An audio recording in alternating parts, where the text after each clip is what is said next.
My sister said at the family dinner, "I know you paid for my wedding, but I don't want you to attend. You know it's only for important people with class and style." My mom nodded while looking me up and down. So, on the wedding day, I showed up as a surprise, grabbed the microphone, and embarrassed her in front of her important guests. I never thought my own sister would stab me in the back, but I guess that's what happens when you have someone like Emily in the family. It all blew up at that family dinner a month ago, and since then, my life's been a roller coaster of anger and crazy plans. But let's start from the beginning. I'm Jack. I'm 32 years old, and I'm the manager of a mechanic shop I inherited from my dad. I'm not one to brag, you know. I've got money, sure, but I like dressing like any regular guy. Worn-out jeans, old t-shirts, and work boots. My employees say I look more like a floor mechanic than the owner. I like it that way. I don't need fancy suits or gold watches to feel good about myself. But Emily, she's the complete opposite. That night at my parents' house, the table was packed. Uncles, cousins, the smell of grilled steak floating in the air. I was in my corner, holding a beer, when Emily stood up like she was about to give a presidential speech. She was wearing a shiny black dress, sky-high heels, and a necklace that looked straight out of a rich people's movie, all probably paid for with my money. My mother, sitting next to her, looked at her like she was a goddess. "I have an announcement," Emily said, with that voice she uses when she wants everyone to admire her. "My wedding to Michael is in 4 weeks. It's going to be the event of the year." And then she stared right at me, with that disgusted look she saves just for me. "Jack, I know you paid for everything. The venue, the food, the flowers, and I appreciate it, really. But I don't want you there. It's a wedding for important people with class and style, and you just don't measure up." The silence at the table was so thick, I could hear the ice melting in my glass. My uncles glanced at each other, my dad coughed, and my mother nodded, looking me up and down. "It's her day, Jack," she said like I was the bad guy here. "What did you expect with those clothes?" I froze. "Seriously?" I snapped, my voice shaking with pure anger. "I spent 20 grand on your wedding, Emily, and I can't come because I don't have class." She crossed her arms, adjusting her dress like she wanted to show it off more. "It's my day, Jack. Michael and his friends are from another world. I don't want you showing up in your ripped jeans and ruining everything." And she sat down like she'd won a war. That night, I went home with my stomach churning. It wasn't just the insult, it was the truth behind Emily. She doesn't have a dime to her name. That dress? She bought it with my money. The heels? She borrowed them and never paid for them. Everything about her is a lie. A front to impress Michael, a guy with money who has no idea Emily's a high-end freeloader. And me, the idiot who paid for her show, wasn't invited. That's when I decided, if Emily wanted to play dirty, I was going to play dirtier. The next few days were a whirlwind. At the shop, while I checked invoices and talked to the mechanics, my mind wouldn't stop plotting. I wasn't going to spend a penny fixing myself up for her wedding. Why bother? I was going to show up in my rattiest jeans, the ones with holes in the knees and patches on the backside, and an old t-shirt that said Lopez Mechanics in faded letters. If Emily wanted class, I was going to give her a lesson in humility. First, I reviewed everything I'd paid for the wedding. The venue was a fancy place with white columns and perfect gardens. The food, lobster, steaks, expensive desserts. I even hired the priest, a serious guy who'd marry them. I grinned when I realized I had control over all of this. If Emily wanted to kick me out, I'd use that against her. Then I thought of something bigger. I remembered Ethan, Emily's ex-husband. They'd been married 5 years ago. A short, disastrous marriage she hid like it was a state secret. Michael didn't know a thing about it, and Emily had done everything to erase Ethan from her life. But not from mine. Ethan and I got along, and he owed me one since I lent him cash to get out of jam. I called him one night, eating pizza on my couch, and laid out the plan. I gave him the date, time, and place, and he said he'd be there. The wedding day came fast. I put on my ripped jeans and old t-shirt, looked in the mirror, and burst out laughing. I looked like a mess, and it was perfect. I drove to the venue, parked a few streets away, and walked to the back entrance, where a buddy from the catering crew let me sneak in. Inside, it was all luxury. Hanging lights, tables with white cloths, flowers everywhere. Emily's important guests arrived in expensive suits and dresses, laughing like they were royalty. I hid near the altar, waiting. The music started, and Emily appeared, walking down the aisle in a white dress that probably cost a fortune, or that someone else paid for. Michael was at the altar, all nervous and love-struck, while the priest I'd hired held his microphone. When Emily reached the front, everyone clapped, and the priest opened his mouth to start. That was my cue. I stepped out of hiding, jumped onto the altar, and grabbed the mic from the priest with a grin. "Sorry, Father. I'll take it from here," I said, winking at him. The poor guy's jaw dropped, but he didn't say a word. "Good afternoon, everyone," I shouted into the mic, my voice booming through the room. The guests turned, stunned. When Emily saw me, she went pale and said, "What are you doing here, dressed like that, at my wedding?" Michael frowned. I started my speech. "Hi, I'm Jack, the bride's brother, the one who paid for all this. And today, I'm here to tell you who Emily really is." Emily's face turned tomato red. "Jack, get down from there now," she snapped, but I just smiled wider. "Relax, little sis," I said, turning to the guests. "Do you know how much that dress she's wearing costs? Thousands. And guess who paid for it? Not her, because Emily doesn't have a penny. Everything you see here, the venue, the food, even the priest I paid for, the classless guy they didn't want to invite." The guests started laughing, first quietly, then louder. Emily clenched her fists, and Michael looked at her, confused. "Jack, what are you doing?" she stammered. "What am I doing?" I repeated, laughing. "I'm kicking off the party, Emily. Because if you think your important friends are going to keep clapping for you after this, wait till you hear what's next." The room was a mess after my first bombshell. Emily's important guests, all those guys in fancy suits and women with perfect hair, couldn't stop laughing. Some covered their mouths, others elbowed each other, and a couple even clapped like they were a comedy show. I stood on the altar, mic in hand, staring straight into Emily's eyes. She was red with fury, grinding her teeth like she wanted to kill me. Michael, the groom, just blinked, caught between confusion and what the heck is going on. "Jack, get down from there right now," Emily yelled, stepping toward me. Her white dress rustled, and she nearly tripped over her veil. That only made people laugh harder. "Whoa, careful, princess," I said into the mic, raising an eyebrow. "We wouldn't want you falling and ruining that dress you didn't pay for." "How much did you say it cost, Emily?" $3,000? $5,000? Because I know it didn't come out of your bank account. That account's probably emptier than my fridge on a Monday. The laughter exploded again. A lady with a ridiculous hat choked on her champagne, and a guy who looked like a banker started clapping like crazy. Emily shot me a look that could have melted steel, but I was just getting started. "This is a wedding, not a circus," she screeched, turning to Michael. "Do something, tell him to leave." Michael, poor guy, raised his hands like he wanted to calm her down, but he had no clue what to do.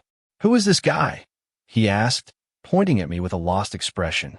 "I'm her brother," I answered for her, laughing. "The one who paid for all this, Michael. The venue, the flowers, the food, even that 3-tier cake back there. Did you know Emily wanted one with edible gold details? Of course, because she's so classy. But guess who paid for it? This guy in ripped jeans they didn't want to invite." More laughter. A couple of Michael's friends, sitting near the front, glanced at each other like they were starting to question everything. Emily put her hands on her face, and for a second, I thought she'd scream or cry. But no, she doesn't give up that easily. She stepped toward me, trying to grab the mic. But before she could touch me, the priest raised a hand. "Please," he said, with that serious voice priests use to calm people down. "This is a wedding. Can we proceed with the ceremony?" I looked at the priest and smiled. "Sure, Father. Go right ahead. I just came to warm things up."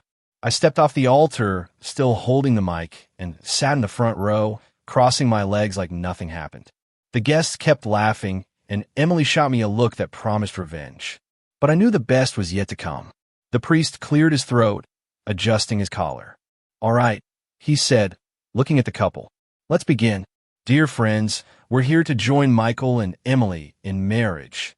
Emily took a deep breath, trying to pull herself together. Michael nodded, though he still looked lost. The ceremony went on, but the air was thick. Everyone knew this wasn't over. And me, sitting there in my ripped jeans and old t-shirt, was just waiting for my next move.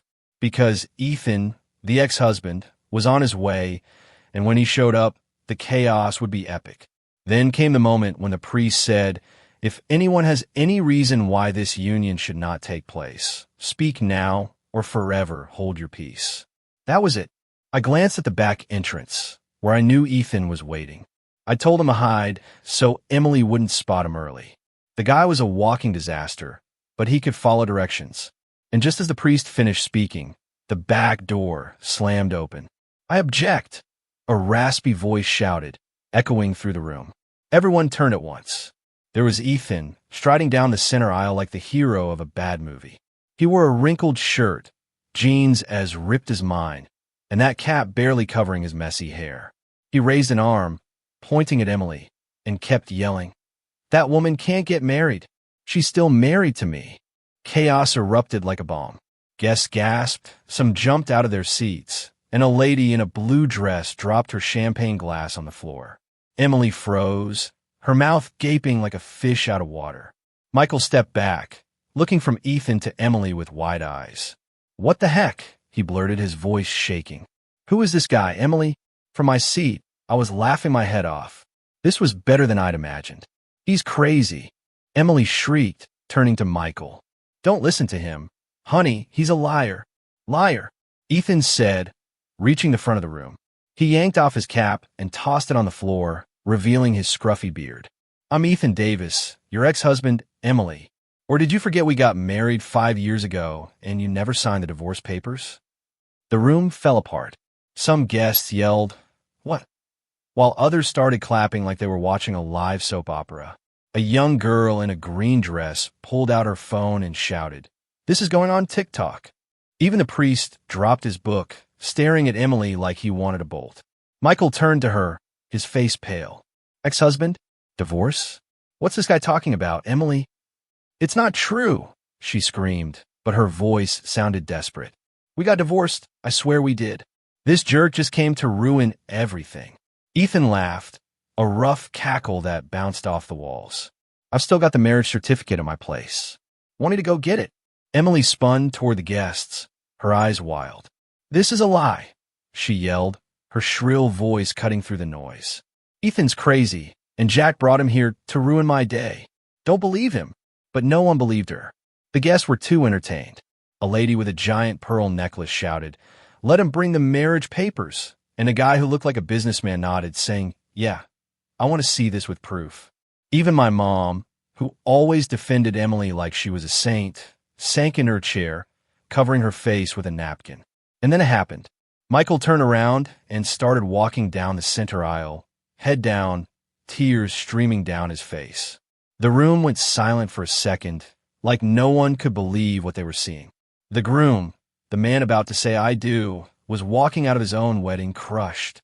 "Michael, wait!" Emily screamed, running after him. Her dress tangled around her feet, and she fell. Everyone laughed, but she got up fast, her veil flapping behind her like a broken flag. "Please don't leave me. I'll explain everything." He didn't stop.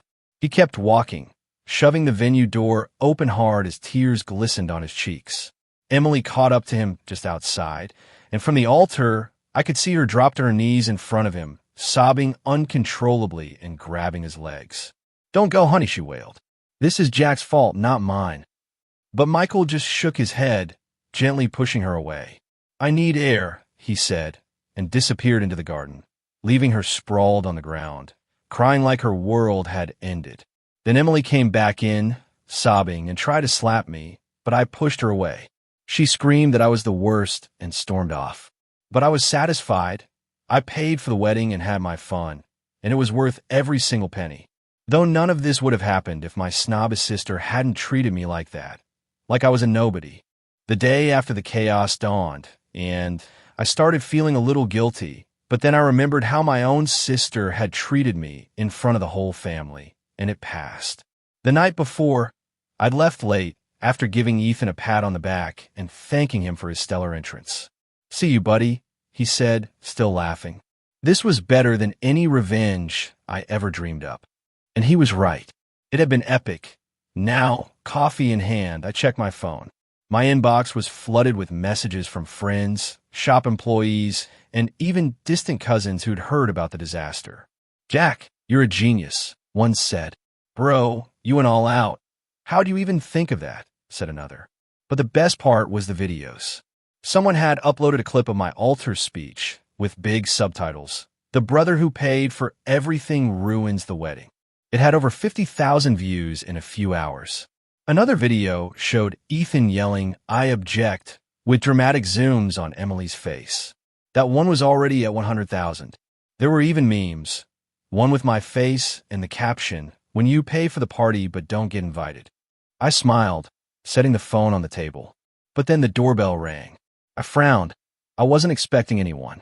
I got up, opened the door, and there was my mom, her face like a funeral, holding a bag of bread like a peace offering.